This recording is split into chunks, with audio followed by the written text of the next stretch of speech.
HSC পরীক্ষা 2026 সকল শিক্ষার্থী তোমাদের ইতিমধ্যেই কিন্তু টেস্ট পরীক্ষা শেষ হয়ে গেছে। এখন সবচেয়ে বড় টেনশন হলো যে শিক্ষা বোর্ডের যে মন্ত্রণালয় আছে সেই মন্ত্রণালয়ের সর্বশেষ কি তথ্য রয়েছে। যদি এইচএসসি শিক্ষার্থী যে কোনো একটা সাবজেক্টে ফেল করে তাহলে কি তারা কলেজ থেকে পরীক্ষা দিতে পারবে, নাকি তাদেরকে কলেজ থেকে বের করে দেবে। যদি কোনো কারণবশত তোমাদেরকে শিক্ষা প্রতিষ্ঠান থেকে বের করে দেওয়া হয়, অর্থাৎ তুমি যে কলেজে পড়ছো সেই কলেজে তোমাকে পরীক্ষা দিতে না দেওয়া হয়, সেক্ষেত্রে কি সেই শিক্ষার্থীরা পরীক্ষা দিতে পারবা কিনা? সেক্ষেত্রে উত্তর হবে অবশ্যই তোমরা দিতে পারবে। দেখো, শিক্ষা বোর্ডের বেশ কিছু ওয়ে আছে। যদি কোনো কলেজ তোমাকে বের করে দেয় সেক্ষেত্রেও তুমি পরীক্ষা দিতে পারবা। কিভাবে দিতে পারবা সবকিছু বোঝাবো। তো এইচএসসি শিক্ষার্থী তোমরা আশা করি সুন্দর পরীক্ষা দিছো, তারপরেও এই জিনিসগুলো তোমাদের প্রত্যেককে জানা উচিত। দেখা যায় অনেক ক্ষেত্রে আমাদের একটা সাবজেক্টে কোনো কারণবশত ফেল আসে, কিন্তু অনেক কলেজ আছে এই বিষয়ে কিছু বলে না, অনেক কলেজ আছে এই বিষয়ে অনেক কিছু বলে, আবার অনেকে রয়েছে একবারে বাদই দিয়ে দেয়। তো এখন প্রশ্ন হলো এই জিনিসটা কিসের উপরে নির্ভর করে? এটা কি শিক্ষা মন্ত্রণালয়ের উপরে নির্ভর করে নাকি কলেজের উপরে? এটা ম্যাক্সিমাম টার্গেট থাকে তিন ধরনের কলেজ থাকে। আমাদের বর্তমান বাংলাদেশে তিন ধরনের কলেজ রয়েছে। কোনো কোনো কলেজ রয়েছে যে কলেজে একটা সাবজেক্টে 1 মার্কের জন্য যদি তুমি ফেল করো তাহলে তোমাকে বাদ দিয়ে দিবে, সেই কলেজ থেকে তোমাকে ফাইনাল পরীক্ষায় বসতে দেওয়া হবে না।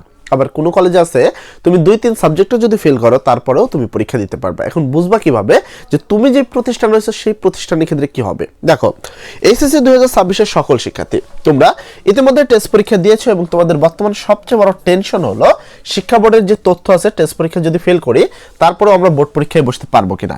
সেক্ষেত্রে আমরা কয়েকভাবে বোর্ড পরীক্ষায় বসতে পারি। এখন সর্বপ্রথম আমি তোমাকে বলি যে আমাদের কলেজগুলো হয়ে রাখে 3 ধরনের। আমাদের কলেজ থাকে, কিছু কলেজ থাকে সরাসরি তোমাদের যে সরকারি নিয়ম আছে অর্থাৎ সরকারি কলেজ, আমরা এটা বলতে পারি যে সরকারি কিছু কলেজ থাকে, কিছু থাকে হলো অর্ধ সরকারি, আর লাস্টে থাকে হলো তোমার কি বেসরকারি কলেজ। অর্ধ সরকারি আর লাস্টে থাকে আমাদের বেসরকারি বা প্রাইভেট কলেজ যেগুলো, ঠিক আছে, বেসরকারি কলেজ।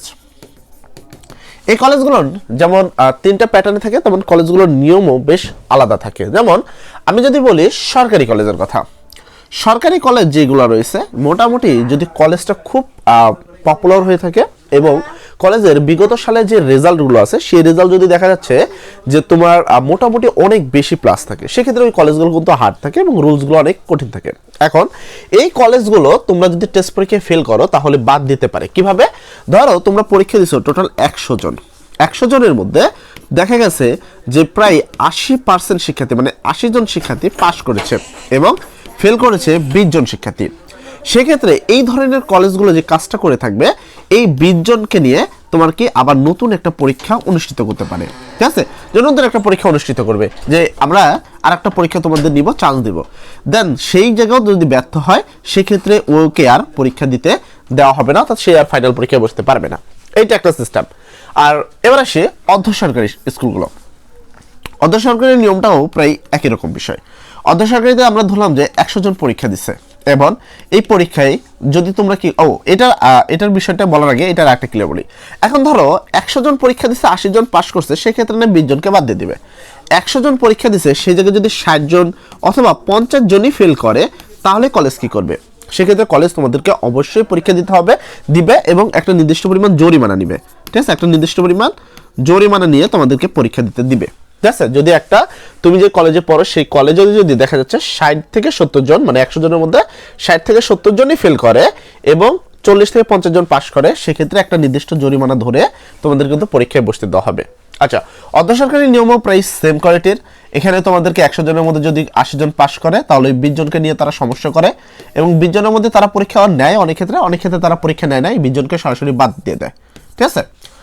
এখন প্রশ্ন হলো যে ভাইয়া সাপোজ আমাদের কলেজে আমি বাদের তালিকায় পড়ে গেলাম বা কোনো কারণবশত আমি একটা সাবজেক্টে, আর বেসরকারি, এটার সাথে সরকারের তেমন একটা নির্দিষ্ট কোনো রুলস নাই, এরা টোটালি নিজস্ব নিয়ম অনুসারেই কাজ করে থাকে। তো এরা চাইলে একটা পরীক্ষায় ফেল করার কারণে তোমাকে একবারে বোর্ড পরীক্ষা নাও দিতে পারে। এখন এদের যে টোটাল যে সিস্টেম থাকে এই কলেজগুলো ম্যাক্সিমাম কাজ করে হলো যে যারা পরীক্ষা দিছে, সাপোজ 100 জন পরীক্ষা দিছে বা 200 জন পরীক্ষা দিছে, 200 জনের মধ্যে বা 300 জন পরীক্ষা দিচ্ছে তার মধ্যে 35 জন ফেল করছে, এরা করে ধম করে ধরে এই 35 জনকে বাদ দিয়ে দেয়, বাদ, ঠিক আছে। এখন প্রশ্ন, আমি চাবো না যে তোমরা কেউ বাদ পড়ো বা সেই জায়গা থেকে ফেল করো। এখন ধরলাম যে কোনো কারণবশত আমার কোনো একটা সাবজেক্টে ফেল হয়ে গেছে, যেমন এসএসসি 26 কিন্তু ফেল করলো, আন্দোলনও করলো। আমি বেশ কিছুদিন আগে দেখলাম যে আন্দোলনের কিছু ভিডিও আপলোড হলো। তো এখন প্রশ্ন হলো, আমি ধরে নিলাম যে এইচএসসি 26 তোমরা কোনো কারণবশত একটা সাবজেক্ট ফেল গেছো অথবা ফেল গেছো, এখন ওই কলেজ থেকে তোমাকে কোনোভাবেই পরীক্ষা দিতে দিচ্ছে না। তুমি তাদের কাছে চাইলে কিন্তু দিতে দিচ্ছে না। এখন এই মুহূর্তে কি পুরো বছর তোমার গ্যাপ যাবে? না।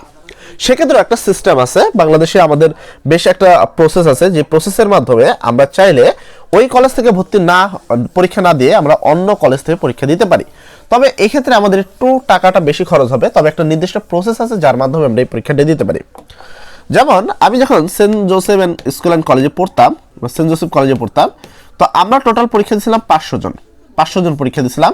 এই 500 জনের মধ্যে আমাদের ফেল করছিল হলো 35 জন। তো এই 35 জন ফেল, যারা বাদ হয়ে গেছে তাদেরকে আর পরীক্ষা দিতে দেয় নাই আমাদের কলেজ, যেহেতু আমাদের কলেজটা অনেক হার্ড ছিল, তাদেরকে আর পরীক্ষা দিতে দেয়নি। এই 35 জন শিক্ষার্থীর মধ্যে আমার এক ফ্রেন্ড, সে তাদের যে এলাকা আছে, তাদের একটা এলাকা থাকে, বা তুমি যে এলাকায় থাকো সেই একটা এরিয়া থাকে, সেই এরিয়ার যেই কলেজগুলো আছে সেই কলেজে যে তুমি যোগাযোগ করবা সেই কলেজে, এবং তোমাকে অবশ্যই যেই কলেজ থেকে বাদ দিয়ে দিছে, ধরলাম সেন্ট জোসেফ থেকে তোমাকে বাদ দিয়ে দিছে, বাদ দেওয়ার পরে তুমি অবশ্যই কি করবা, বাদ দেওয়ার পরে এই কলেজ থেকে তোমাকে নিতে হবে টিসি, এই কলেজ থেকে তোমাকে টিসি নিতে হবে, এবং এই টিসি নিয়ে তুমি নতুন কলেজে ভর্তি হতে পারবা, মানে নতুন কলেজ থেকে তুমি ফর্ম ফিল আপ করতে পারবা। সেক্ষেত্রে এরা তোমাকে টিসি দিবে, সেই টিসি নিয়ে তুমি যেই কলেজে ভর্তি হতে চাও বা যেই কলেজ থেকে পরীক্ষা দিতে চাও সেই কলেজে যা কন্ট্যাক্ট করবা, চেষ্টা করবা তোমাদের আশেপাশে যে কলেজগুলো খুব বেশি পপুলার না, ঠিক আছে, বা অত হার্ড না, সেই কলেজগুলোতে তুমি ভর্তি হতে পারো। আর যদি পপুলার কলেজে ভর্তি হও, হ্যাঁ, সেক্ষেত্রে তোমার অ্যামাউন্টটা হয়তো বেশি খরচ হবে, হয়তো বা 5,000 টাকা মেনলি হয়, সেক্ষেত্রে দেখা যাচ্ছে 15,000 20,000 টাকা পর্যন্ত খরচ হয়। এখানে একটা বিপুল পরিমাণ টাকা খরচ হয় আর কি। যাই হোক, কিন্তু তোমরা কিন্তু অন্য শিক্ষা প্রতিষ্ঠানে মোটামুটি এখানে তুমি 2,000 থেকে শুরু করে 15,000 টাকা পর্যন্ত ধরে নিবা, যে 2,000 থেকে 15,000 টাকা পর্যন্ত তোমার খরচ হবে। তোমাকে যদি ওই কলেজ থেকে পরীক্ষা না দিতে দিয়ে আরেক কলেজে তোমাকে পরীক্ষা দিতে পারবা, কোনো সমস্যা নেই, তোমরা আরেক কলেজ থেকে পরীক্ষা দিতে পারবা, ঠিক আছে, এটা একটা সিস্টেম। তো এখন সর্বোপরি কথা হলো সামারি কি আসলো। সামারি হলো এটা যে এইচএসসি শিক্ষার্থী তোমরা কোনো কারণবশত যদি পরীক্ষায় ফেল করো, সেক্ষেত্রে ওই কলেজ থেকে পরীক্ষা ফেল করলে বাদ দিবে কিনা এটা ডিপেন্ড করে তোমাদের শিক্ষা প্রতিষ্ঠান যেটা আছে বা যেই কলেজে তুমি পড়ো সেই কলেজে টোটাল কতজন ফেল করছে, সেই ফেলের উপরে ডিপেন্ড করে তুমি বাদ পড়বা কিনা এটা নির্ভর করে। এখন আমি ধরলাম যে 70 জনই পাস করছে, 30 জন ফেল করছে, সেক্ষেত্রে তুমি একটু রিস্কে থাকতে পারো। এখন আমি ধরে নিলাম কোনো কারণবশত তোমাকে একবারে ফেলই করে দিছে, তুমি একবারে বাদ।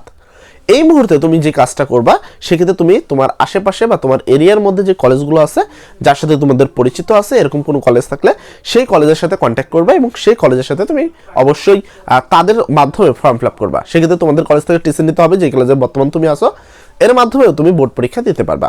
অবশ্যই বছর গ্যাপ দিবা না, এইভাবে তুমি খুব অনায়াসে পরীক্ষাগুলোয় বসতে পারো। যাই হোক, সর্বোপরি কথা সবাইকে বলবো ভালো থাকো, সবার জন্য দোয়া করি, সবার পরীক্ষার জন্য সুন্দর হোক।